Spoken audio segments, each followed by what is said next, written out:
Assalamualaikum warahmatullahi wabarakatuh. Kita jumpa lagi di mata kuliah manajemen proyek. Baik, pada kali ini kita akan membahas tentang aspek sosial dan ekonomi sebuah proyek, di mana selama ini eh, proyek itu terkadang hanya melihat dari segi finansial atau keuntungan semata tanpa melihat aspek lain.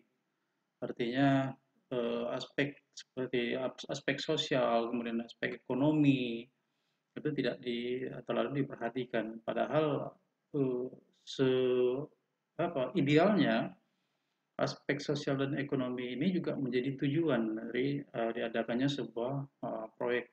Ya. Nah, eh, ketika ini juga merupakan satu alat untuk menganalisis hasil akhir dari sebuah proyek. Artinya ketika tidak ada keuntungan bagi masyarakat, kemudian lagi tidak ada aspek apa aspek sosial gitu, maka berarti eh, bisa dikatakan proyek ini itu syarat dengan muatan politik dan sebagainya, hanya untuk kepentingan pihak-pihak tertentu atau hanya untuk bagaimana agar dana ini digelontorkan, diturunkan, dijadikan sebuah proyek apapun hasilnya. Di ilmu manajemen itu ada dikenal dengan istilah atau ada satu alat analisis yang namanya analisis aspek sosial ekonomi atau AC, ya. ASE. Nah, aspek ini mendasarkan sebuah landasan yang lebih luas. Artinya melihat biaya dan manfaat proyek dari sudut kepentingan sosial atau masyarakat secara menyeluruh. Nah, ya biasanya AC, ASE itu digunakan untuk mengkaji kelayakan proyek-proyek di publik, ya. Jadi proyek publik atau public projects yang umumnya disponsori oleh pemerintah, seperti pembuatan saluran irigasi, kemudian lagi bendungan, jalan, jembatan, pelabuhan, ya, perbaikan perkampungan, lingkungan hidup dan lain-lain. Nah, kemudian lagi eh, ketika kita bicara tentang project, itu kita juga bicara tentang benefit, kemudian eh, kerugian, kemudian disbenefit, nah gitu. Nah, eh, saya akan menjelaskan tentang benefit. Benefit itu ada segala bentuk keuntungan atau manfaat yang diterima oleh masyarakat. Jadi benefit dapat berupa arus kas atau bentuk lain, seperti jembatan hasil proyek yang membuat perhubungan antara kedua tepi sungai menjadi lebih cepat dan aman atau perbaikan kampung. Artinya manfaat langsung yang diterima oleh masyarakat. Atau kalau proyek tersebut dilaksanakan oleh swasta atau perusahaan swasta, ini juga akan memberikan keuntungan bagi perusahaan tersebut. Ya. Kemudian ada yang namanya disbenefit. Ya. Disbenefit atau beban adalah kerugian yang ditanggung oleh masyarakat akibat adanya suatu proyek. Nah, sebagai contoh terjadinya pencemaran udara akibat asap yang dikeluarkan oleh instalasi industri hasil proyek atau misalnya limbah gitu. Kemudian lagi radiasi ini juga merupakan disbenefit dan ini juga harus dihitung, ya, harus dihitung dalam sebuah proyek.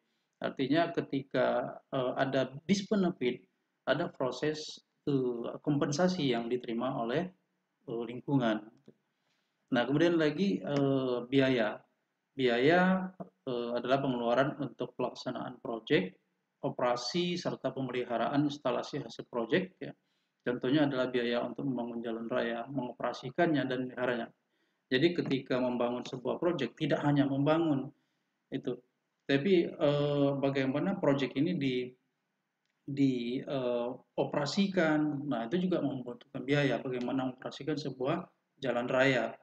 Artinya ada eh, eh, tertib, ada tata tertib gitu.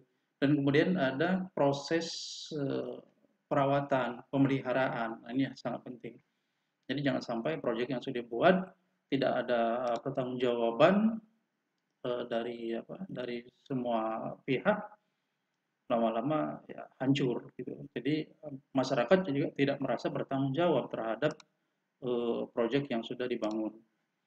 Nah, kemudian lagi ada pendapatan. Nah, ini yang penting. Pendapatan adalah semua arus kas masuk yang berasal dari pelayanan atau penjualan produk dari fasilitas publik hasil proyek.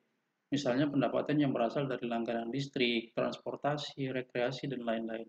Itu jelas. Artinya di proyek itu harus sebaiknya setiap proyek itu uh, memberikan manfaat, ya, baik bagi masyarakat itu yang terutama bagi pemerintah, kemudian bagi pihak-pihak lain. Ya. Nah, kalau untuk perbandingan sumber dan tujuan dana itu cukup panjang ya. Ini bisa dilihat saja di sini seperti arus kas antara sektor swasta dan sektor publik ya. Biaya pertama itu harus masuk dari investor swasta itu setelah sektor swasta. Kalau sektor publik itu dari pemerintah yang melalui pajak, pinjaman, dana bantuan dan atau badan sponsor.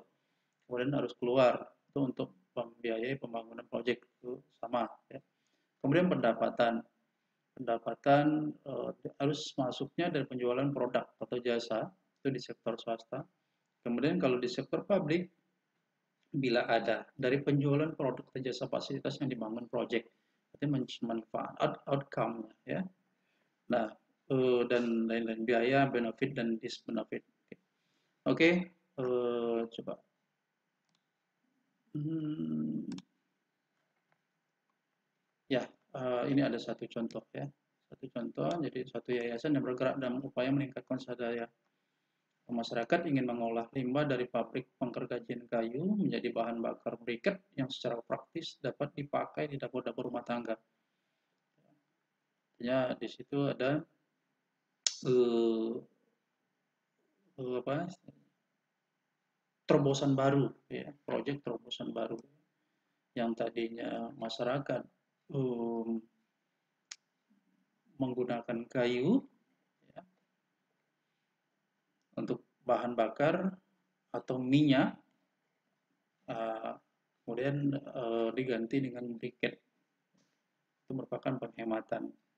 Oke, saya rasa itu saja yang bisa saya sampaikan pada kali ini. Terima kasih. Assalamualaikum warahmatullahi wabarakatuh.